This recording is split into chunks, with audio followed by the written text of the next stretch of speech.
all the magic is happening outside of the comfort zone. But as you get to the edge of your comfort zone, that's where the fear becomes the loudest.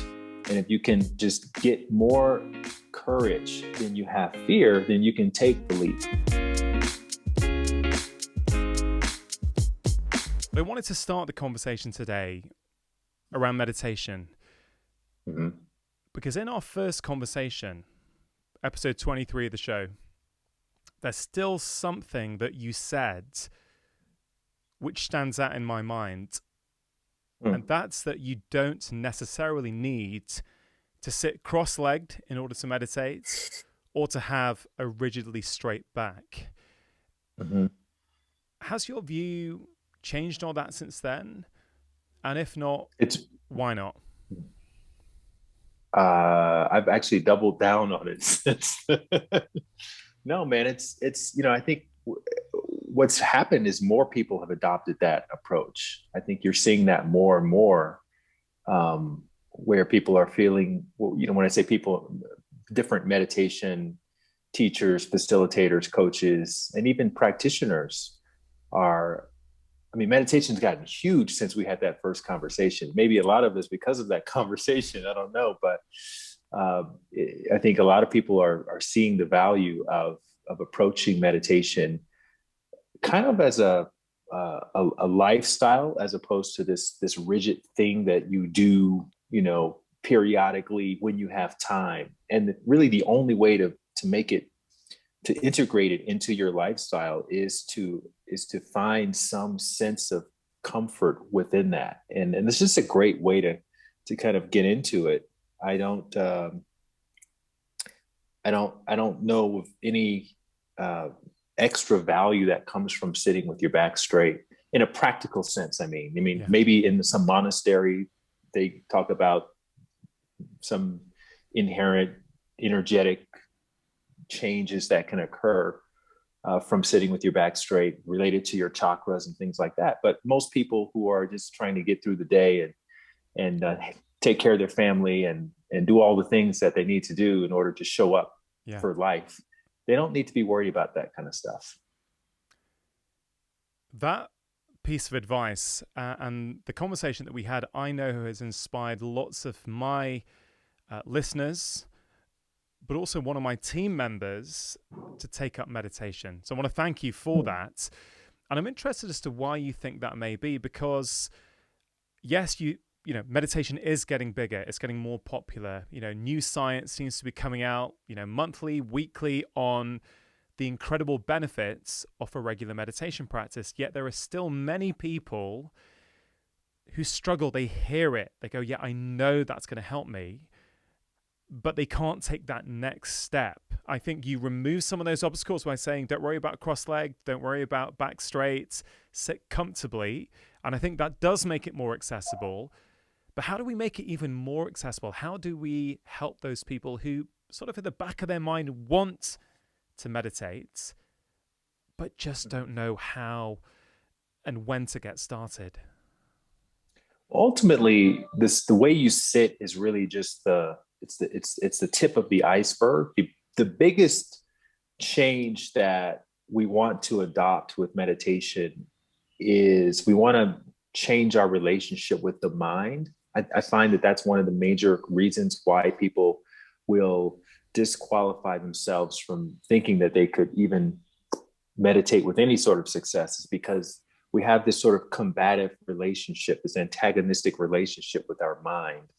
And one of the things that I have talked about in my previous book when I was on the podcast before, which is Bliss More, How to Succeed in Meditation Without Really Trying, is that your mind is not the enemy of your meditation. It's not like the terrorist organization waiting to attack you as soon as you sit and close your eyes. And if you start to treat it more as the companion, as the friend of your experience, just that one little shift of having a friendly attitude with your mind will allow it to settle a lot easier. And I think that actually shocks a lot of people when they first experience it. So I wrote that book for people who don't know anything about anything and who want to take the leap and who have already sort of counted themselves out. And it's giving them, it's really just a blueprint of how to engage with your mind in a way that allows your mind to actually work for you instead of you feeling like you're working against it.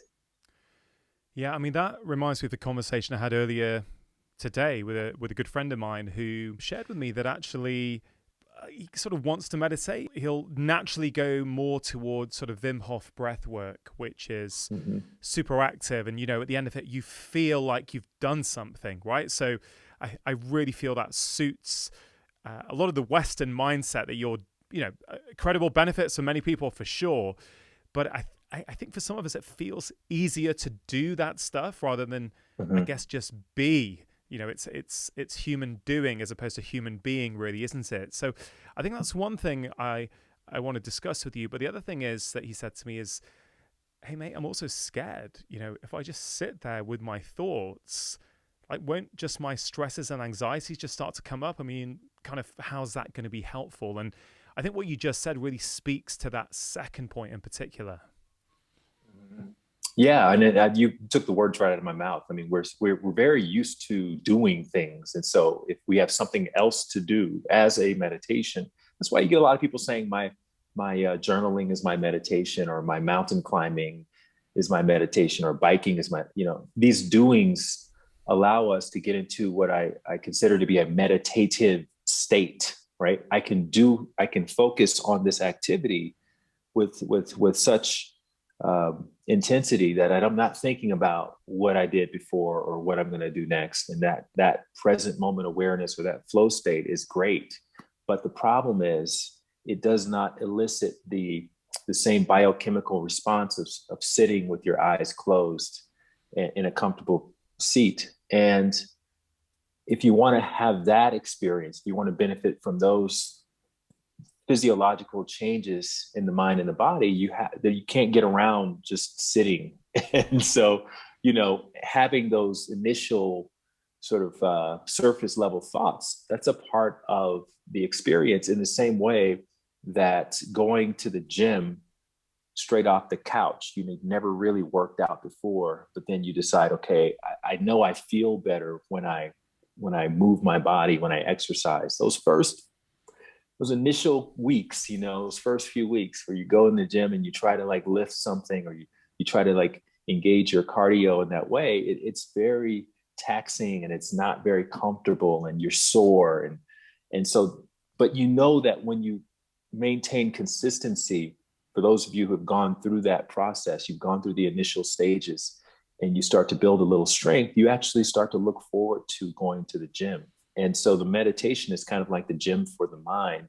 Initially, there's some rustiness, there's some soreness, there's some chaos and turbulence, but that's just the beginning stages. And then you get beyond that, and then you start to have the more settled mind experience. But that's sort of the rite of passage. Everybody has to go through that. So, and the great thing about it is, once you go through it and you develop the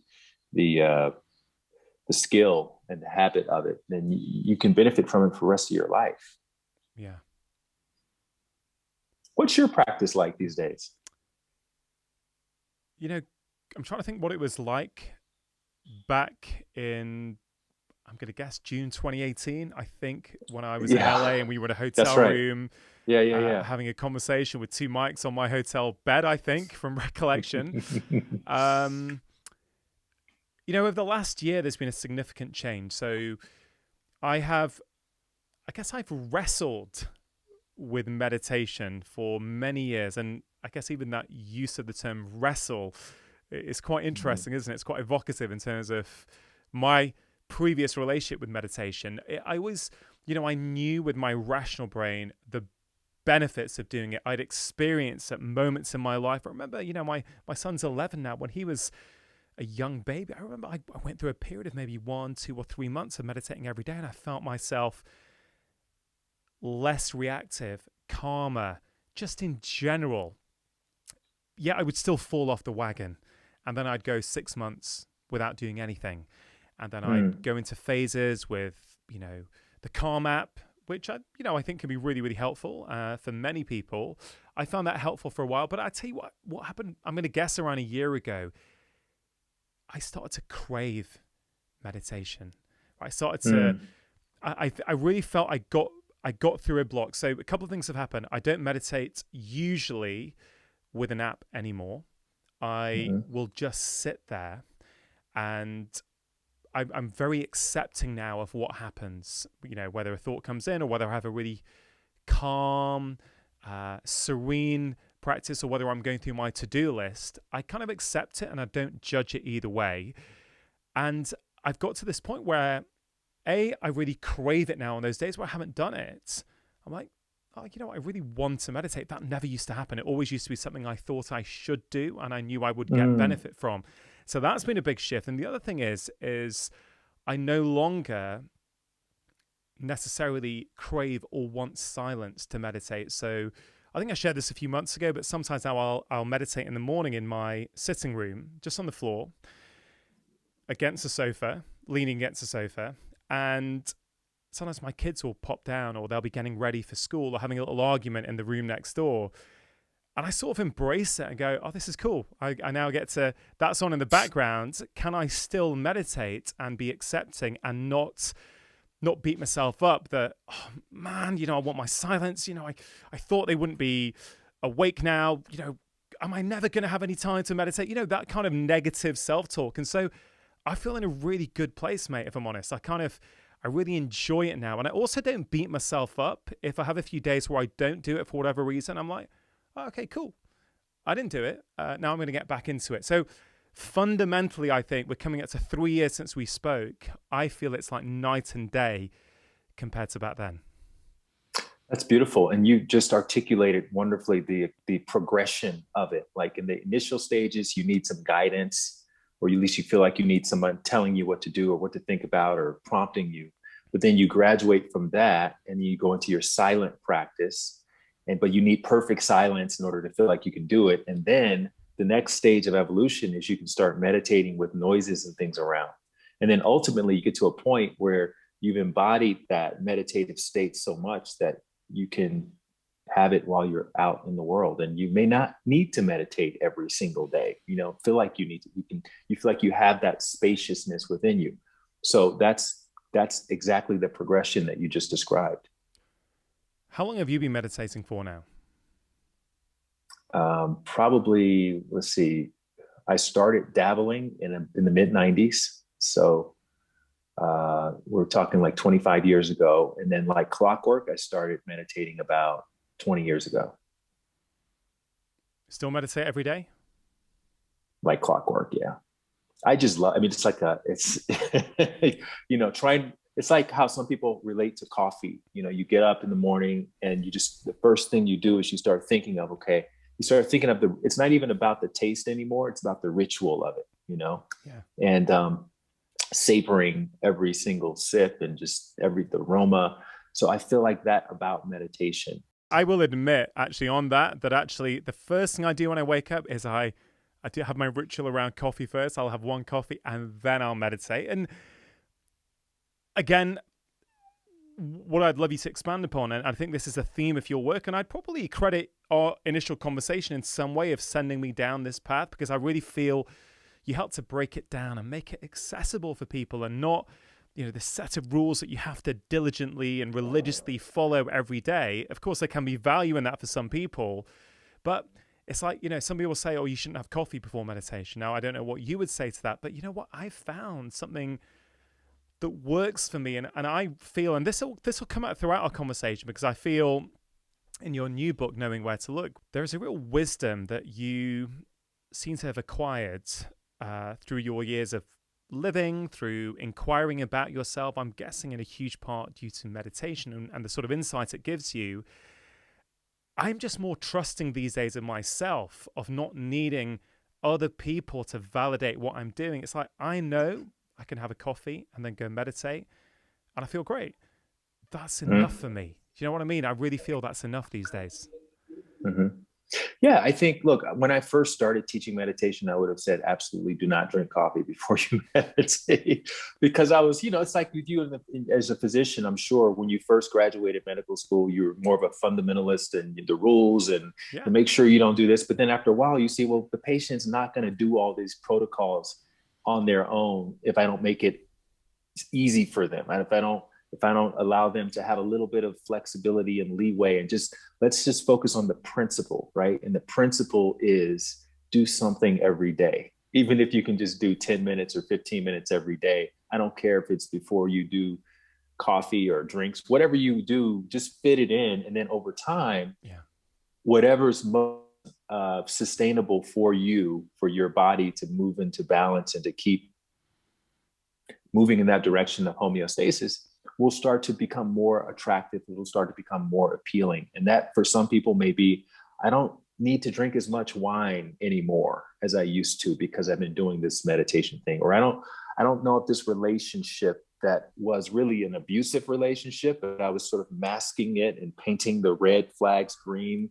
That's no longer really suitable for me. So I'm going to change the way I relate to this person, or maybe I'm going to graduate myself from this relationship, or maybe this job that I've been doing that has been sucking my soul in a way that I wasn't quite honest about before is no longer working for me. So those things start to change. And I think that's really where we want to keep our attention. And we want meditation just to be the catalyst. We don't really want to focus too much on what's happening in meditation or around meditation. We want the real gauge of progress to be how am I showing up every day in the world? And if it's just 1% better than yesterday, then I'm doing something right. I think that's a good place to move into your new book and your new content and where you have sort of evolved, which is very, very consistent, I think, with Bliss More for sure. Yeah, it's not about meditation, this book. It's more about, I guess, inspiration. But one of the key themes I get from it, and I really feel this fits into meditation and the perspective that that can give us, the distance it can start to, afford us from, the humdrum of everyday life and its stresses. It's the inspiration is there all around us. It just depends on which lens we look at it through, right? Yeah, 100%. Yeah, it's all around us if we know where to look for it. And a lot of times, just again as a principle, it's about looking within our own heart, within our own spirit.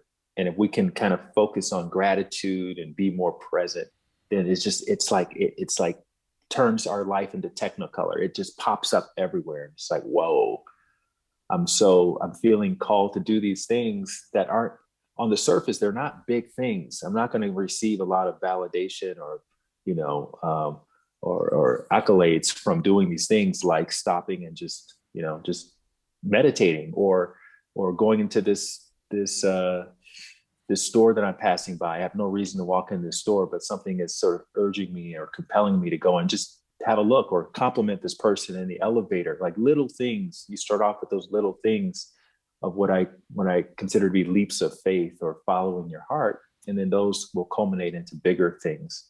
And I open the book with a story of me going nomadic and when I was in my early 20s and going to Europe and from Chicago and how that whole thing unfolded and me having all of my needs met within a couple of hours. And that was sort of, I like that story because I didn't have a background of meditation. So I was very much having to trust something that was greater than me. But then later on with life experience and a practice as a foundation, I started to trust it more and more and more. And so that's what led to that book. Well, why don't you tell that story? So I think it is really powerful. But before you do, let's paint a picture for us before you went on that plane, before you took that plane ride to France, right? Yeah. What was going on in your life? What kind of person were you? We know you now as a meditation teacher. You are calm, serene. You speak real with real attentiveness, which is super nice to be on the receiving end of that actually, and have a conversation with someone who is that attentive to the conversation. But paint a picture of the light Watkins then, and then tell us that story about what happened. Thank you. Thanks. I want to just acknowledge that compliment. Thank you. Yeah, I just graduated from college, and so I was in my early 20s, and I was curious. I was wanted to taste a lot of the different colors of life. I had this job in advertising. I was an advertising major, so I grew up from a very traditional background. That you have a job, and you may want to even own the business, and it was all about ownership and making money and all of that. And so I had this wonderful job as in the creative department of an ad agency, and it was going to be the start of this career that I had fantasized about since I was a teenager. And while I was there, I kind of looked around the agency and in the industry, and I just you see people who would accelerate it to the highest levels of something, and I didn't have language for it back then, but I just didn't feel like once I got there, I didn't feel like that was my path. There was something that told me that wasn't my path. I didn't know what my path was. I just knew that that wasn't it. I now look back, I just feel like I would have been anchored in sort of a false sense of security from staying there. And I wanted to play on the edge a little bit more of my comfort zone. So I figured, look, this is always going to be there. And I'm going to try something a little bit more unconventional. So I decided to resign myself from my one and only 9-to-5 job. I didn't realize at the time that would be the only time I would ever work in an office. But after 3 months, I told him I was going to be taking some time away. And I didn't know what I was going to do. Now, I'd done a couple of little rinky-dink fashion shows in college. And I just kind of thought, well, maybe I'm tall. Maybe I'll try this modeling thing out. And I had this idea to go to Paris, and it just kept percolating. And so my half-baked plan was to quit the agency, get a plane ticket to Paris, and they're going to love me. I just had it in my mind that they were going to love me in Paris, and I should go there and I'll become this fashion model. And so I quit the job. I told my family that I was being sent for in Paris because I didn't want them to worry. I knew that taking this kind of leap of faith was going to cause my mom especially to be concerned, because I didn't have any money. I didn't have any savings. My family wasn't a wealthy family or anything like that. But I just felt like this was what I was supposed to do. And so I got a one-way ticket to Paris. I didn't speak French. I didn't know anybody there. No one was calling. No one knew I was coming, right? And this is before the internet. This is before smartphones. So I went to the bookstore. I bought a book called Paris on a Budget. And I had probably, I don't know, $300-400 on me or something like that. And I got this ticket. And the ticket had a connecting flight in Newark. And so I got to the Newark airport and I went to the gate, and the gate was packed with French natives. And there was only one flight leaving. It was like an overnight flight.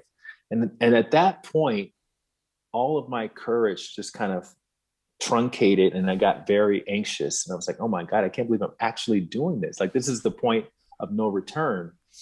And again, I'm like in my early 20s, right? So I haven't had a lot of life experience to understand that, it's probably going to be okay. It's probably going to work out. But as the flight started boarding, they said, look, we need volunteers to give up their seats. We've oversold the flight. And I didn't have anyone expecting me. So I thought, well, I could do that. And then they started offering a voucher because no one was going up to volunteer their seat. And the price got up to, I think, $400. And I jumped up and went up and said, I'll give up my seat, and I got a $400 voucher, which was awesome because now I had enough money. If I needed to come back, I had enough money to come back. And so again, there was only one flight. So they put me up overnight in a hotel. come back the next night. And it's the same song, second verse. Packed flight, oversold. We need volunteers. So I jumped up, volunteered my seat again. Now I have $800 in money to come back or do whatever I want with it. So I go to the hotel, come back the next night, same thing. Or I'm thinking, oh my God, I could do this for a living. This is great. I've just stumbled upon this new income stream. But I was literally the last person sitting as the flight had boarded, and they came to me and said, we have one seat left so you can get on the flight. So now I'm on the flight and I'm super nervous, right? But I'm feeling a lot better about having enough money to return. And I'm sitting next to this jewelry designer, and he says, you know, what are you doing in Paris? I said, oh, you know, I'm being sent for. I kind of had this sort of tale in my head that I knew wasn't true, but it's almost like I had to convince myself that what I was doing, I knew it would sound crazy if I just said, I'm just going just to see what happens. And, you know, I'm this kid from Alabama. So anyway, he knew this agency that I was going to try first. And he knew the agent. And so he kind of called my bluff and he said, hey, you want to share a ride in town to go to this place? And I said, yeah, sure, that's fine. I had no idea what that meant, where it was, how far, how much it would cost or anything like that. So next thing I know, it's 9 o'clock in the morning. It's drizzling in Paris. I have my duffel bag with all of my life's belongings in it. I take it to this hostel that I found in my Paris on a Budget book. They said, you can't check in this early. Like, again, now I know you can never check in anywhere before 3 o'clock. This is 9 o'clock in the morning. So I said, okay, so I took my stuff to this agency and I handed them some photos and they looked at it. And within like 30 seconds, they said, no, you're not this. No. And I'm sitting in the lobby, just kind of collecting my stuff and deciding what I'm going to do next. Right. Still first thing in the morning, haven't really slept. And this guy is in the lobby of that agency and he's talking, this big black guy, and he's talking to these two French models. They're all speaking French. I have no idea what they're saying. And he's like looking at me. And again, I was just in Chicago working in advertising just before this, right? He's looking at me and I'm like, why is this guy looking at me? And then he just walks over to me and he goes, you're from Chicago. And I was like, yeah, how did you know that? He speaks in perfect American English. Well, he's from Chicago.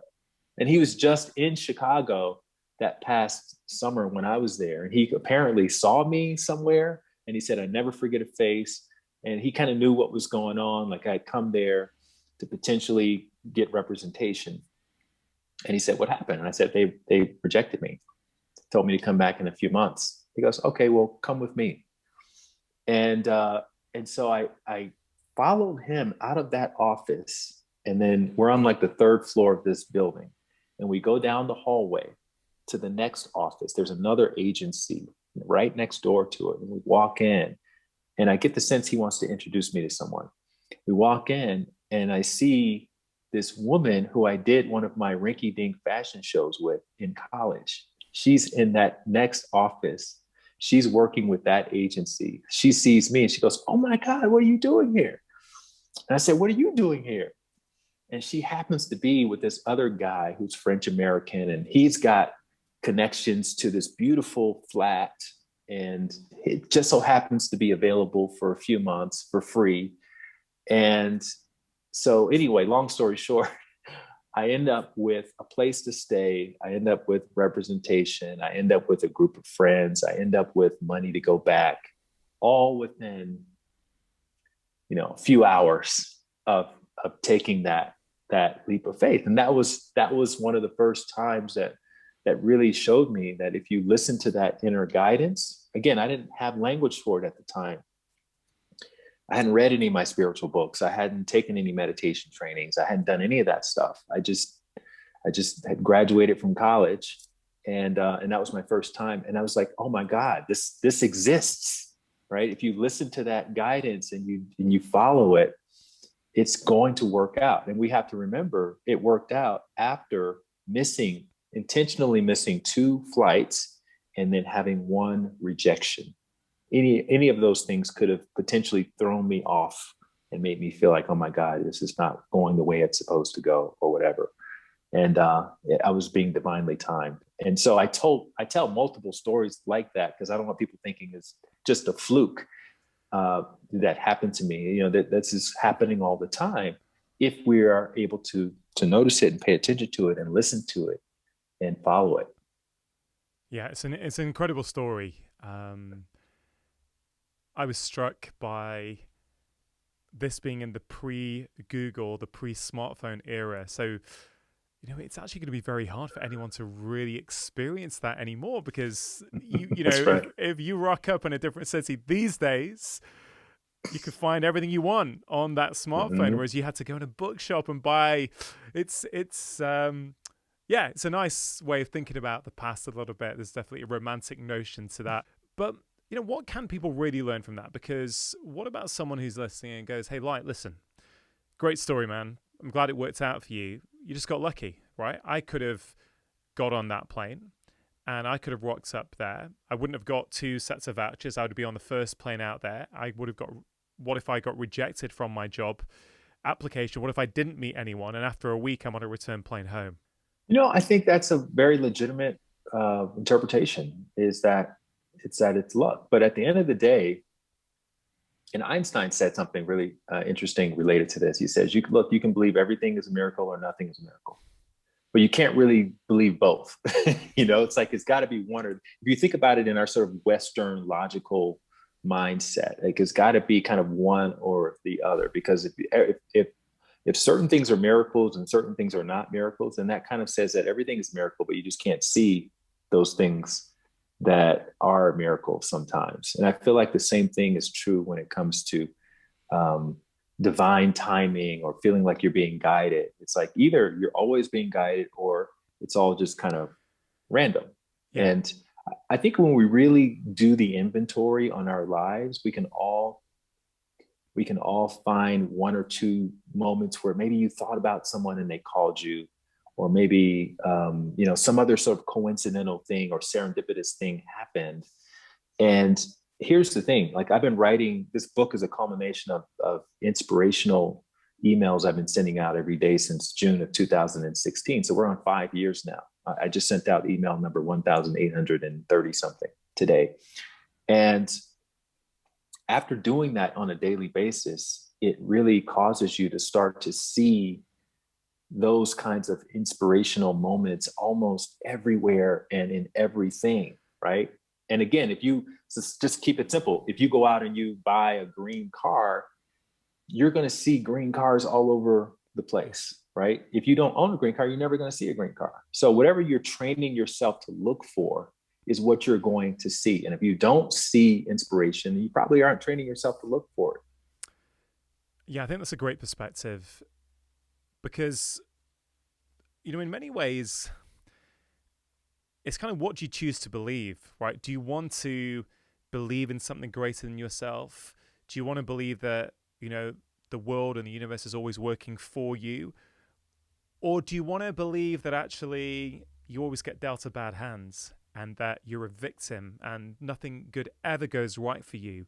Because a lot of the time it comes down to perspective, doesn't it? How we look at these things. And I want to acknowledge that I understand some people, you know, have got all kinds of rough things going on in their life, all kinds of pressures, financial pressures, job pressures, relationship pressures. So I don't think either one of us want to be insensitive to that, but it's more that, you know, we can, as you said, we can train ourselves to look at life a certain way.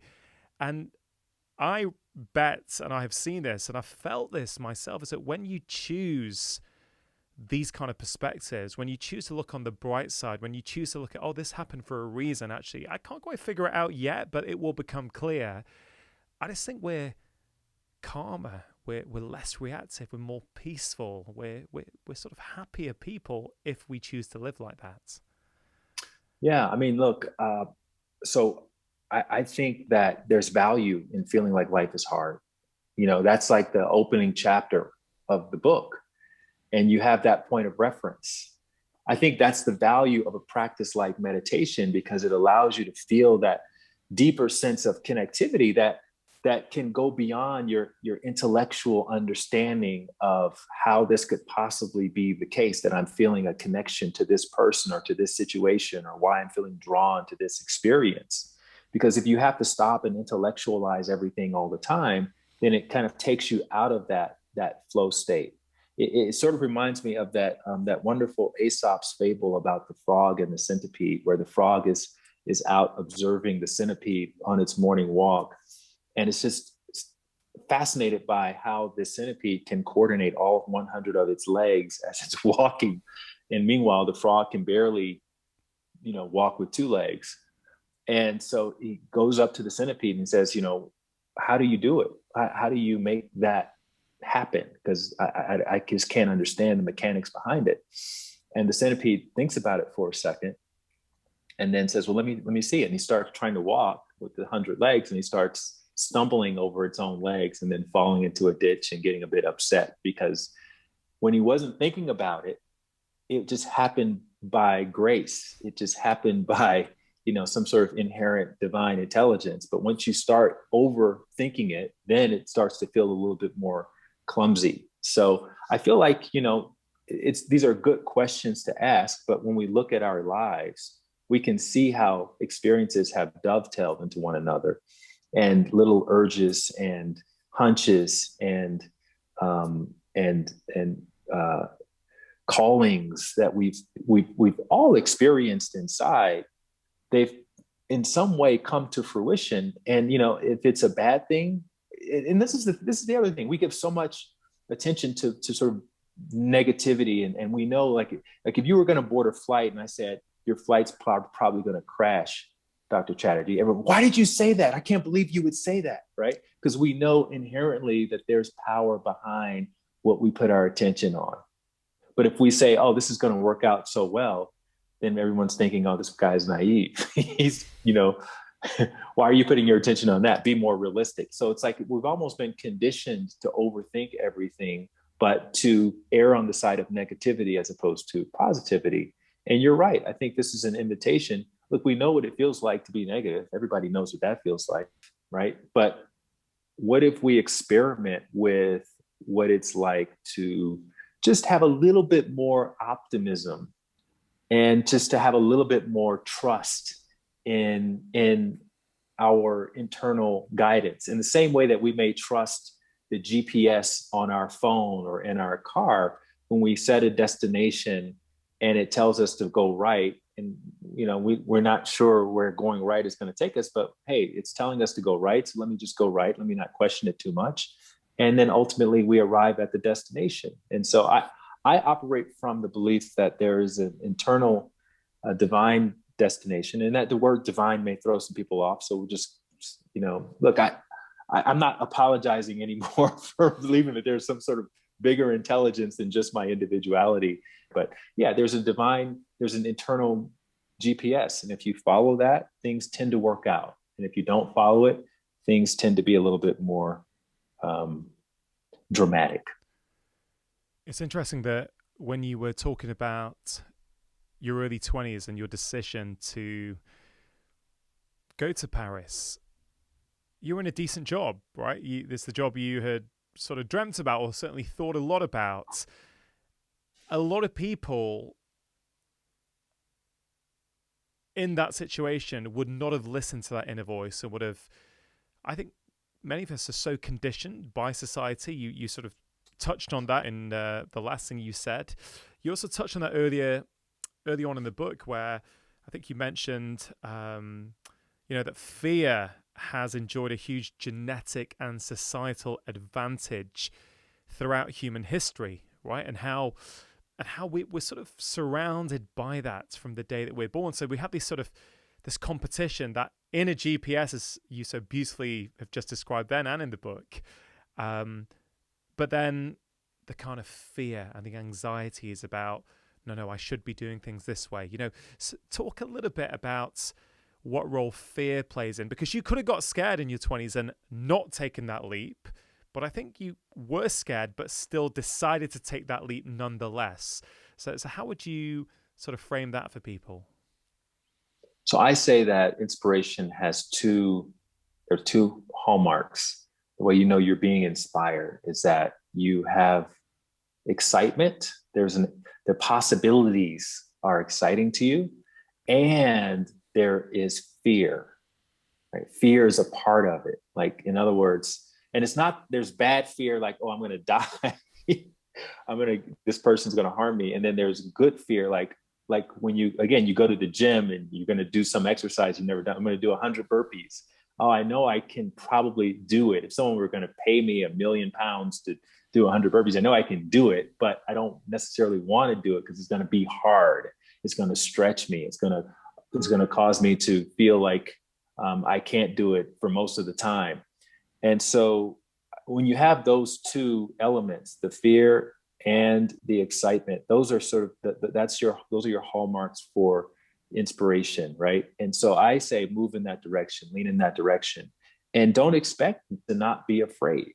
You know, there's a piece in the book where I talk about how courage is more about loyalty than it is about getting rid of fear, and it's about being loyal to that feeling inside, that heartfelt inner calling.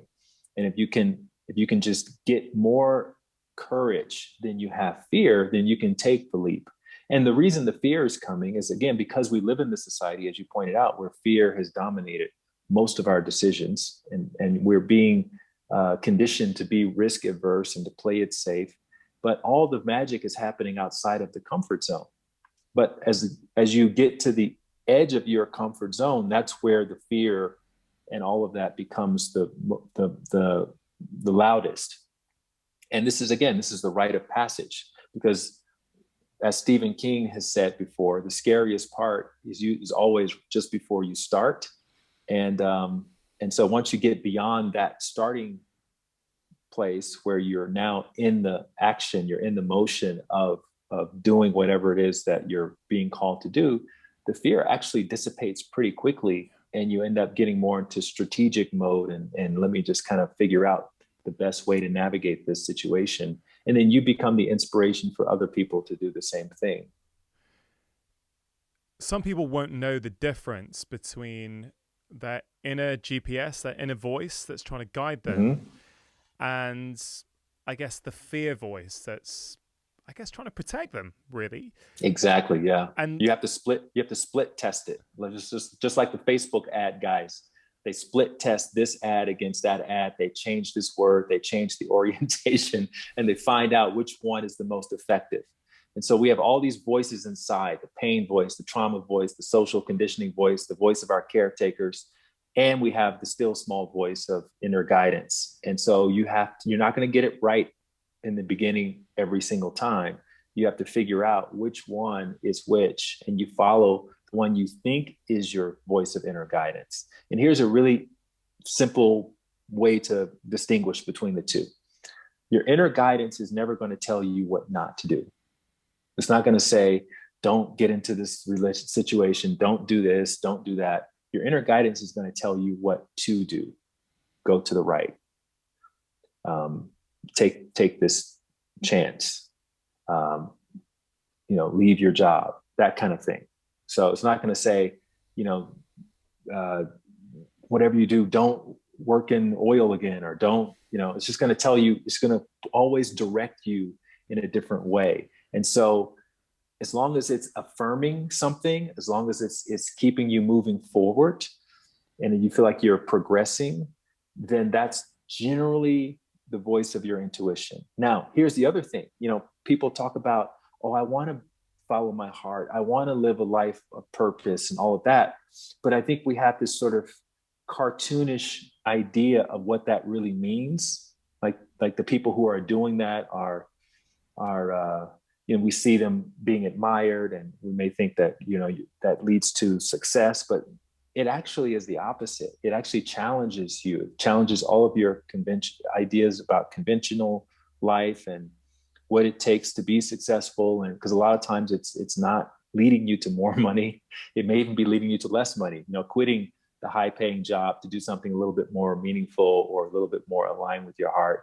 And it causes you to move out of your comfort zone. So it's actually a pretty challenging road to take. And it can be a bit of a lonesome road as well. But the good news is that you become more comfortable with that. That's necessary for you to be able to hear that inner guidance. You can't have a bunch of distractions and a bunch of noise, and there's going to be resistance, and you got to move through the resistance. And the resistance may be coming from your family and your close friends telling you, what are you doing? You crazy? You've lost your mind. You can't do that. You're risking too much and all of that. You're irresponsible. You know, they're going to throw it all at you. But if you've cultivated your relationship with your inner guidance, then it's kind of like, you know, again, you're driving around and the GPS is saying go right, and somebody who doesn't know where you're going says, no, you should go left. It looks like you should go left here. It's like, well, the GPS probably knows better than you know. So you can listen to it a lot easier. You can have more confidence in listening to it. And I think, again, it's all a progression. Yeah. It's all a progression. And then the last point is, I'm not saying that people need to go and give up all their life's possessions and go nomadic, right? That's not the takeaway here. That is the measure of whether or not you're following your heart. What I'm saying is find your version of that, right? So I came from a very stable environment growing up. And so for me, you know, experimenting with instability was interesting, right? But if someone came from an environment where there was a lot of instability, for them, they may be tracking towards more of that. But being in a more stable, a more conventional environment may be their version of going nomadic. So you can have the opposite of what I'm experiencing, and that can still be something that is challenging your comfort zone and allowing you to really trust in that inner guidance. It's a bit like the conversation we were having around meditation at the start, where there's a progression. You're not going to just suddenly start to meditate and then, you know, find it simple and crave it and, you know, be able to meditate with noise around you. It's going to take work and practice and falling off and getting back on again. And what I sort of hear very loudly from you and when reading your books is that this is also one of those things where, as you practice more, you will start to tune in more to when is it the fear voice or the pain voice or the trauma voice, and when is it that inner voice that's there to help you. And I guess you can't really make a wrong choice either, can you? Because let's say you think it's your inner voice and it wasn't. Let's play out that scenario for people, because people might say, yeah, I get that, but I'm still not sure if it's my inner voice. Like, how do I know for certain? And I guess there's no real way to know for absolute certain, is there? You just got to roll the dice and see what happens.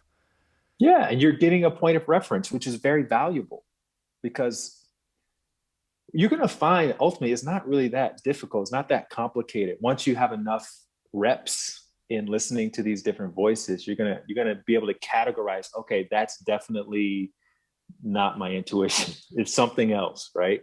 We tend to underappreciate the awareness factor when it comes to these things, but that's really the gift and the experience, is the awareness that we accumulate as a result of the experience. Yeah. So we may have to go through the whole thing 10 or 12 or 100 times, but each time we're gaining more and more wisdom and more awareness that we can now relate to other areas of our life. You say, oh, I felt this when I was navigating that relationship in my 30s.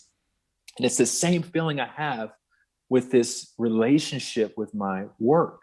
And then you start to realize, oh my God, it's all relationships. My relationship with my habits is the same thing that I've been doing with my relationships with my parents. And that's why therapists are so amazing, because they take you back to childhood and they show you that, hey, the way you're showing up now with your current marriage or with your job or with your habits or with yourself is the way you related to your initial caregivers. Yeah. And so we need to go back and unpack that in order to be able to now understand what we need to do to move forward. So it's connecting those dots, but that awareness gets cultivated within. And again, we can't discount the meditative component. Like, the meditation practice has been a huge factor in establishing those connections and being able to discern between those voices. And so I admit, the first time going to Paris and all that was luck.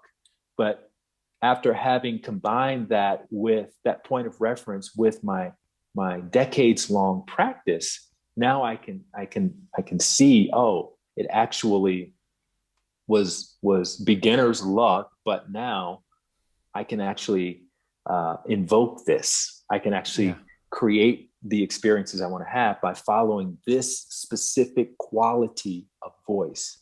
And I'm not special in this way. Other people can do this too if they know what to look for. I think what you just said, there was some really powerful things there. And one in particular got my attention was that sometimes you're going to have to go through this process 10 times or whatever, 15 or multiple times before you really get it. And it's not failure. I mean, this is something I talk to my patients a lot about when they fall off, let's say, a plan they're trying to follow or a way of eating or some sort of movement regime they're trying to implement. And I say, that's not, and they come and say they failed. I say, that's not failure. It's education. You're learning. You're learning more about yourself each time you fall off. Don't put it down to failure and then start the negative self-talk. So I think that's a very powerful message because I think that applies to multiple things in our life, including following that inner voice. And I think, these stories, these 108 stories, which are gorgeous. I think the Herbie Hancock and the Miles Davis one really grabbed my attention. And I think it sort of speaks to this, whereby, in fact, why don't you tell that story? Because I think it's really quite apt here in terms of what we've just been talking about. Sure, yeah. So I told a story, and this is a story I heard about, right, from Herbie Hancock on some random YouTube video. But he talked about how Herbie Hancock is a pianist, and he was one of Miles Davis's, the jazz musician's, proteges. And back when he first started playing with Miles, they were in some jazz concert somewhere. I think it was just the two of them. And they were playing off of each other. They were improvising, which is something that jazz musicians obviously do a lot of. And he was a little intimidated because, again, Miles Davis is he's an amazing musician. He's huge in the scene. And part of that sort of his neophyte nerves kind of caused him to do what that centipede did. He overthought it, and he ended up playing what he considered to be the wrong chord in the middle of their improvisation. And he was mortified. He was like, we had built this beautiful house of cards, and I played this chord that was so wrong. I just destroyed the whole thing. And he said, what happened next was fascinating. He said, Miles somehow played this chord that made my wrong note right. And the whole thing just kept going seamlessly. And he didn't know how Miles was able to do that. He didn't have the experience or the wisdom to understand how that happens. But then later on, he realized that Miles never judged his chord as wrong. He judged it as wrong, right? And then later on, Miles said in a separate interview, he said, it's not the chord that you play that's wrong. It's the one you play afterward that makes it right or wrong. And so I think that's what you're alluding to, in that even if you screw things up, and this is what can make life so amazing, right? Literally every moment of every day, because we all, going into our day, we have experiences, we have interactions where things don't go the way we imagine them going. And that's an opportunity for us to play the right chord after that, and that can make that situation right. And I guess a lot of what we're talking about here is perspective, isn't it? It's choosing your perspective. Choose the perspective that's going to work for you. Choose the perspective that's going to make you calmer, happier. I've been deep in book writing mode for a few months, and this is an idea that I've been writing a lot about, which is, we always get to choose. Why not choose the perspective that makes you happier and calmer? Why not? If you do have that choice, choose the happier perspective. Yeah. I think that if we are open to the idea that, there could be a different way to read this situation, and that's it, just being open to the idea that there could be, it invites a different interpretation into our experience. A lot of times we're not open to it. So I talk about, I don't know if you came across this one, I call it the phantom delay. in the book. It's about back in the days when I used to teach yoga. And I have this thing where I've always been punctual. And I think maybe it's because my mom, when I was growing up, she was always late. And so every clock in the house was fast. She moved it ahead of the time. So you never knew what time it was. And she was always late, even though she would move the clocks ahead. And again, this is before cell phones and smartphones. So you didn't have a clock in your pocket. You only had the clocks that were on the wall growing up in the 1970s. And it was something that really always frustrated me, that she was always late, but then she was always telling us to hurry up and get ready. And so I've always been very punctual. And I remember one morning going to teach my yoga class. I had everything timed out perfectly because I could be a little obsessive compulsive sometimes about that. And my commute to teach my class was only about 10 minutes long. So I would leave 15 minutes ahead of time. And this is like on a heavy traffic day. It only take me 10 minutes. And for some reason this day, it was just jam-packed traffic inching along. I didn't know what had happened. And it started to frustrate me because I realized right away, I'm going to be late. And I don't want to send the message to my students that it's okay to show up late. Like I started telling that story in myself, which is an old story. And in LA, you can't really use the excuse that there was traffic because there's always traffic somewhere in LA. So it just makes you sound kind of lame. So I'm kind of zigzagging around trying to find a shortcut, and every street I get on is just packed with traffic. And so finally I get up to the main intersection where if anything was going down, it would have been happening here that was blocking this traffic. And I'm looking around, I'm looking for like an accident. I'm looking for construction. I'm looking for a presidential motorcade, anything that's showing me why there's all this traffic. I see nothing. And now I'm even more upset because now I have nothing to blame it on. And I'm just late. And I end up showing up. I think I was like 10 minutes late. And I'm like running up the stairs, going to the class. And I stop and I walk very calmly because I'm the yoga teacher. I'm not supposed to be, in a hurry and anxious and all of that. But that's how I'm feeling inside. And I get to the room and I see the most bizarre thing. There are some custodians in the front of the room, and there's like millions of shards of glass all over the front of the room. And I look up in the middle of the front wall, and the front wall is all mirrors, and there's a space with no mirror. It's like this glue on the wall. And apparently what had happened right at the top of the hour, one of the wall mirrors right behind where I would have been sitting to start the class, it dislodged and it just came crashing down. Some freak thing happened. And I mean, this thing was like 9 feet or, 3 meters tall. And it came crashing down right at the top of the hour when the class was supposed to start. So now I'm like, holy crap, this traffic jam that I was cursing, this phantom traffic jam, I had no idea where it started, what happened, but I was cursing it every step of the way, was actually saving me from having a very, very bad start to my day. And then once that happened, and again, we can chalk it up to coincidence and all that, but when you have enough of those experiences, you start to see, oh my God, there's something bigger than me potentially happening. I'm being timed here. Yeah. And after that, I have no problems with any kind of unexpected delays.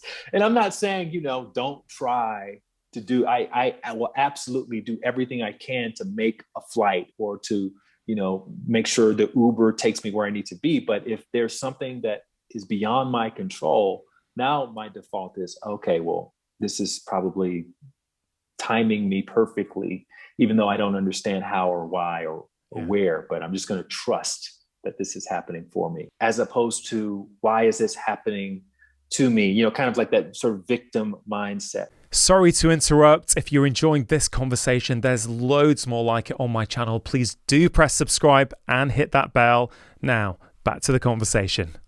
Like how is this happening for me? What are some of the biggest takeaways that I can get? And, I tell another story in the book just related to this. This is just popped in my head, but it's called Light is a Fraud. And it was when I wrote my first book called The Inner Gym. It was a book about happiness. And I got my first negative review after putting my first public work out. You know what this feels like. I know the drill, man.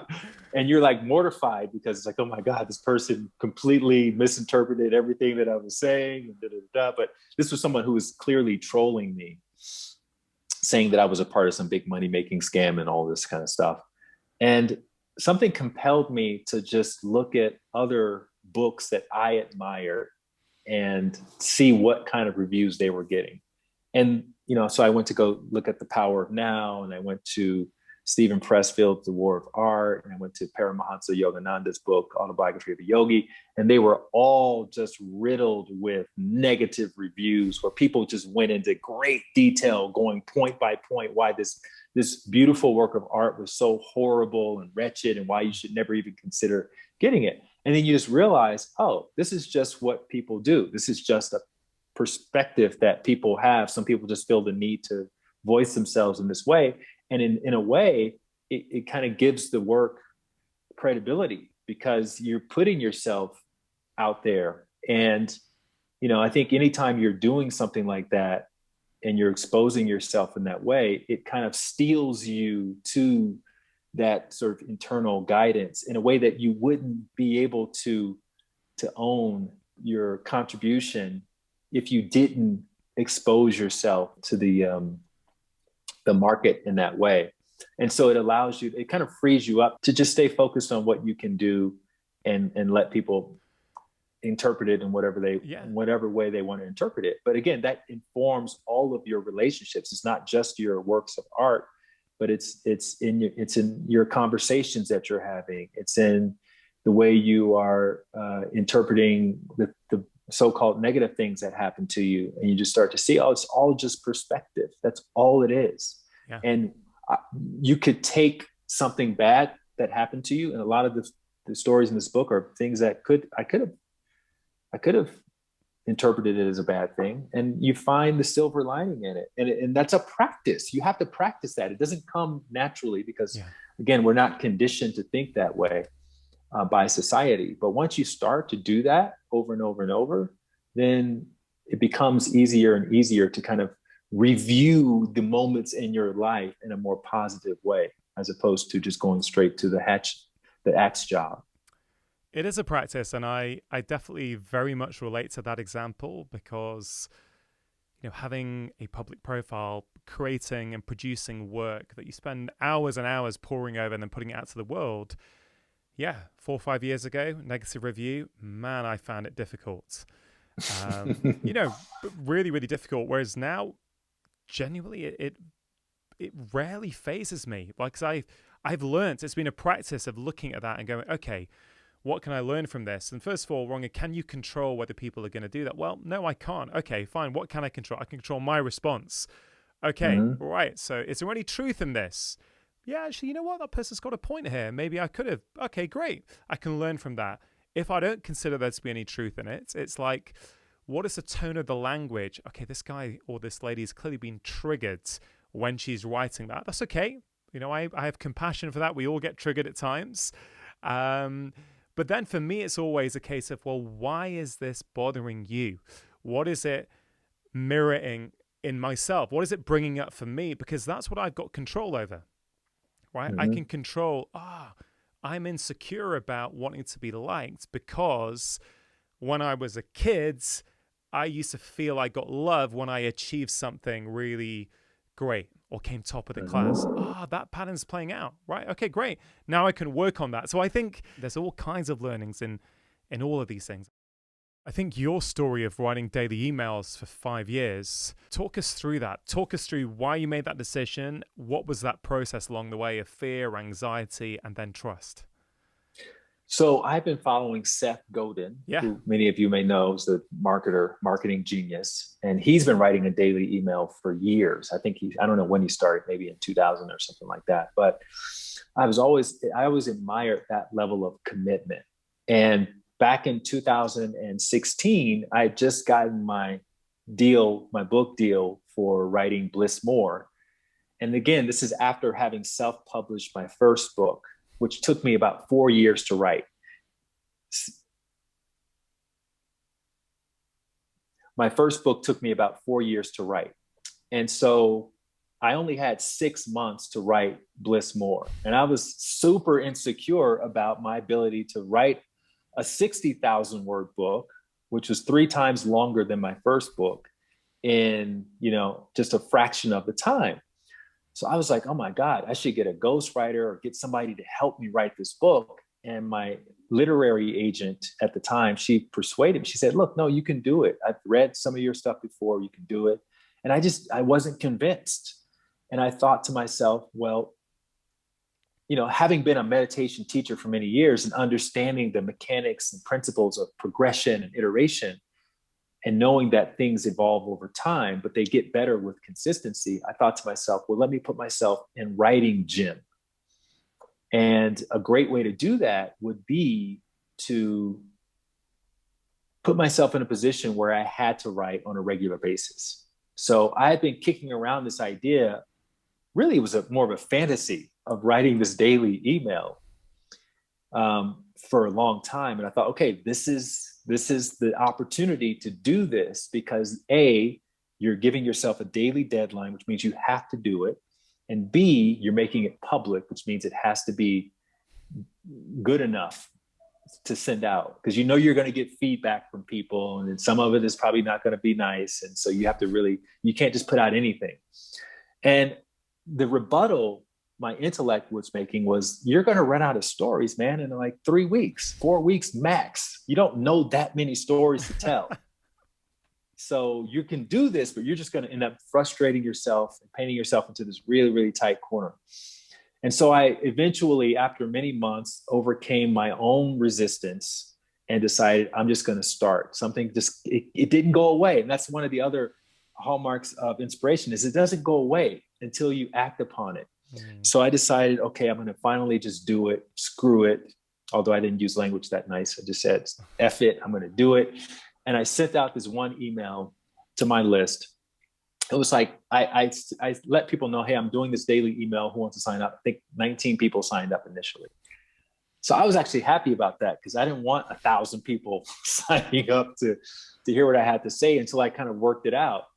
And the first one was a story about the origin of green tea, right? Which is just something I'm just personally interested in, backstories. I've always been interested in backstories. But it didn't really have a point. It was just, green tea was made accidentally by this Chinese emperor, blah, blah, blah. Next day, I told some story that my brother had told me that I thought was funny from his college days, and tried to make it have some sort of spiritual point, but it didn't really land the way that I wanted it to. And I just kept doing this day after day. And then sure enough, 3 weeks in, my worst fears came to be. I ran out of content. I literally had no more stories to tell. My mind was completely right. And I'm like, now I'm really screwed. And I find myself sitting on the couch, and it's like midnight, 12:30 in the morning. I got to be up at 6 o'clock. I got to send this email. I'm losing sleep now. This is a really bad idea. And I just close my eyes, and I kind of slip into this meditative state, because again, I've been meditating for years now, like clockwork. So anytime I close my eyes, I just kind of go into this state, and I find that this idea just kind of comes through me, and I transcribe it, and I'm like, that's the email for tomorrow. And then the next day, same thing. These ideas start coming through me. And, Maya Angelou said this thing. She said, you can't run out of creativity, because creativity generates creativity. And I found that to be my experience. Just showing up day after day started generating more content. And the stories that ended up making the book 5 years later, 95% of them were stories that were sort of channeled through me, instead of stories that I initially thought about when I had the original idea to start writing these daily emails. And so again, that was another powerful experiment for me in trusting the muse to feed me content if I did my part by showing up. Yeah. And that's really what it comes down to, is just showing up. I mean, I love that story. I was panicking as you said it, that man, you're going to run out of content. You know, I as a content creator myself, I very well know that feeling. I've certainly not committed to a daily email. I started a brand new weekly email called Friday 5 a few months ago, and even that was stressing me out slightly. You kind of said you're going to put this out every Friday. You know, what happens if you don't have 5 ideas one week or 5 things to put in it? But I don't know. I know the feeling. Yeah, but 6 months in, it hasn't happened yet. And I love that quote. You know, creativity. What was it? Creativity sort of feeds more creativity. You can't run out of creativity, because creativity generates creativity. Yeah. Oh, another thing I hear when you tell that story is, you know, you wrote a beautiful piece on commitment. There's another story around commitment. There's so many great stories in the book, actually. But I think there was this line where it was like, true commitment doesn't even start until the original plan goes out of the window. That's one of the ones I underlined. I like that. I like that. What exactly do you mean by that? Yeah, because I think commitments that I think I'll put myself in the category, we commit to doing things under very favorable circumstances, and we plan for the best case scenario. But when it goes off the rails, sometimes we may interpret that as, oh, it wasn't meant to be. But that's not what's happening. What's meant to be is now we have an opportunity to figure out, how am I going to do this in spite of this thing that's happening? Because this is just the beginning of your resiliency. That's the real commitment. The real commitment is resiliency. How resilient can I be with what I say that I'm going to do, right? Because that's the principle that can apply to future commitments and future habit building. And if you can master that with any commitment, whether it's I'm going to stop eating processed sugar, or I'm going to start moving, I'm going to walk 5,000 steps a day, or I'm going to always think about 3 things that I'm grateful for when I wake up in the morning. Like, these little things, the way you relate to them, the way you engage with them, the way you find a way to do them, in spite of the fact that you have to travel, or you're sick, or you have a headache, or the kids need something. When you can find that resiliency, you can apply that to the larger commitment of creating commitments, right? The habit of building habits. And that's where it becomes more and more seamless. I personally find that to be the most fun about it, because you see, from having done these sorts of commitments over and over and over, that's the real commitment. It's just, you're committing to committing.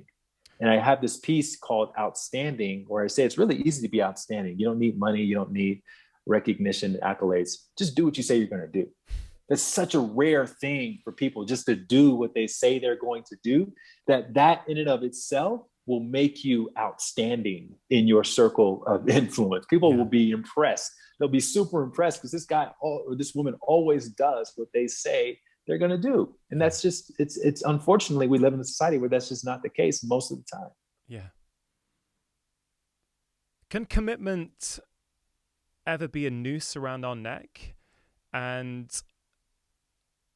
you know, self-love, you know, slaving over something we've said we're going to do, even if what we really need is looking after ourselves, a bit more sleep, time to relax because we've been hitting it too hard. You know, where I see these sometimes as being sort of competing things, whereas let's take the example of you writing a daily email, for example. Could there be a scenario where you've done it every day for a few years, and then one day, for whatever reason, actually there's a lot of stuff going on in your life, and actually you need to attend to that stuff, and actually, you know, you're not feeling the muse that day, you don't have the content, and actually, you know, I just want to be careful we don't fall into the trap where it's like, well, you know, you said you're going to do it, so it doesn't matter if you only get 2 hours night's sleep, you're going to stay up until you've done it because you said you were going to do it. You were true to your word, but at what cost? So I think that's an interesting sort of conundrum there sometimes. I agree with the underlying principle. You know, I'm not trying to disagree with that. Yeah. I'm just trying to paint an alternative scenario that can sometimes, I think, rear its head for people.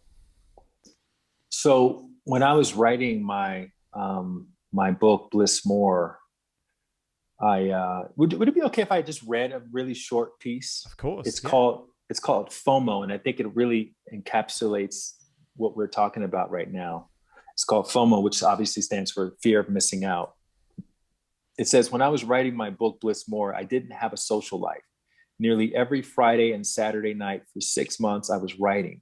While everyone else was enjoying Sunday fun days, I was holed up somewhere writing. Just before midnight on New Year's Eve, I fell asleep on my daybed writing, with the sound of firecrackers going off in the distance. Sure, I had to overcome a lot of FOMO, fear of missing out, during that time. But instead of wishing I didn't have to write or giving in to the FOMO, I chose to see it as an opportunity to challenge the false notion that my happiness was located elsewhere. In that sense, I found my FOMO to be useful because I got to consciously choose again and again what my real priorities were and how committed I wanted to be to them. And that's the end of the piece. I think that, obviously, if your spouse is in the hospital or if your kids are undergoing surgery, and those are really exceptional situations, but I don't think that's what we're talking about. I think most times when we're talking about whether we're going to follow through or not, it's not as serious as that. It's like, well, I want to watch this Netflix show, and everyone else is watching it, and it's like, look, when it's serious, you'll know when it's serious. But when you're just telling yourself a story because you have a little bit of FOMO, that's 90% of the reasons why we don't follow through on what we say we want to do. Yeah. But if we can do that, you may surprise yourself, because even when it's serious, you've done it so many times that you're able to follow through on whatever you needed to do and deal with whatever else is going on around you, right? So I think that's the ultimate practice. And you show yourself repeatedly. You show yourself through action that you're the kind of person who can show up every day and commit to something. And it's very powerful, that, because you can't hide from yourself. You can tell yourself a story, but actually you kind of know, maybe not with your conscious mind, but your unconscious knows when you're telling yourself a story and you're just sort of creating an excuse in your head to not follow through on something. And I can't, well, let's ask you, what is the number one benefit you have experienced in your life from writing a daily email for the past 5 years? So, having to, a couple of things. Number one is the email is focused on inspirational stories. And I've become very clear about that. So sometimes I have an idea that I want to write about because I think it's clever, or I think it's cute, or, I've got this line in my head that I want to kind of fit this line in, but it doesn't satisfy the mission of leaving the reader feeling more inspired than they felt when they started reading the email. And so it has to meet that criteria, which, being very clear about that, is a great editor, because it allows me to be able to kind of hone in on what the point is of this story that I'm telling.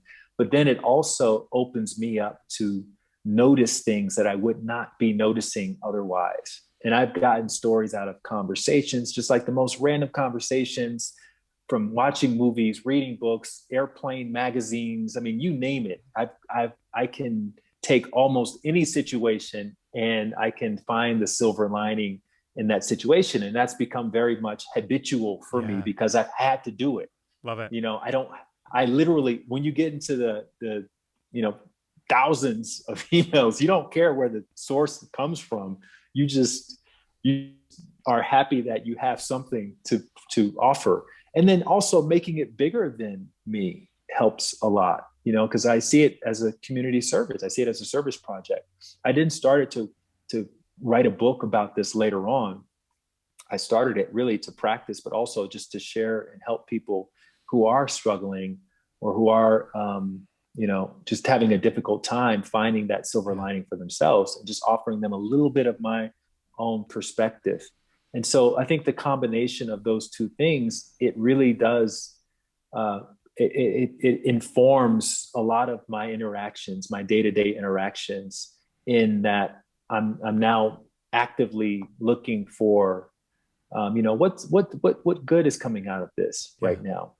And it may sound like a small thing, but it actually is a very powerful thing, because it just keeps you more present and more anchored. And the irony is, you see more Yeah. of the connections because you're actively looking for it. Yeah, I can just see what an incredible practice it is. You're training yourself to look for inspiration everywhere. And 5 years, that is a long time to be doing this. Even I guess 6 months of doing this would train you to see inspiration everywhere. But after 5 years, it's that progression of that practice. It's a beautiful example of process over outcome, isn't it? Just focus on the process, the commitment to that daily email.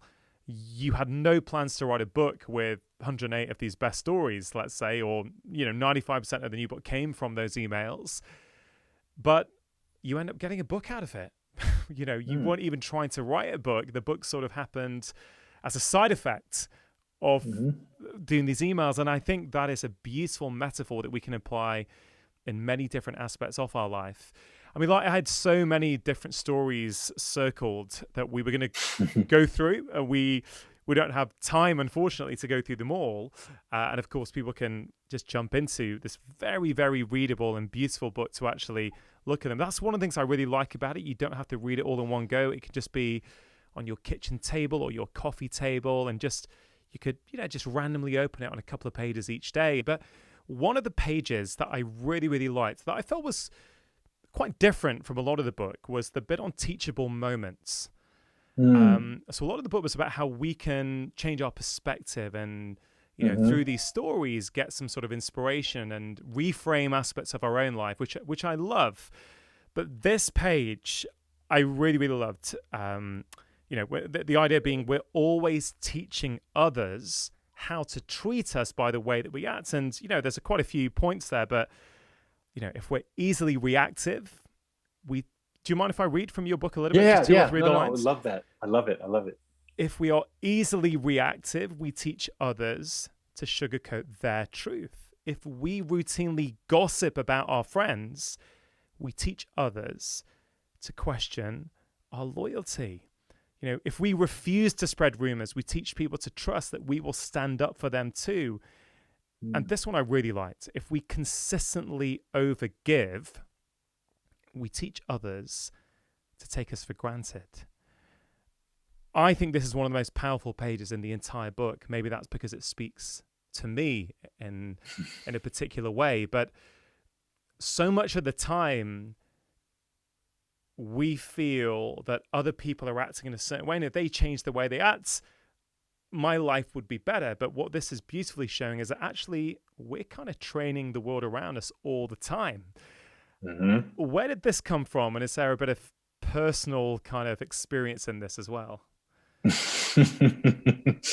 You don't write something like that without having gone through it yourself, of being an overgiver and gossiping and being around gossip. And, as you were alluding to earlier, just being in a so-called negative situation, or reading a bad review that someone left for you, you're learning, okay, well, this is what it feels like to express in this way and to be the recipient of this sort of expression. And so you're learning, okay, well, maybe it doesn't feel great to read. It probably doesn't. When I've left bad reviews before, it doesn't feel great to give them.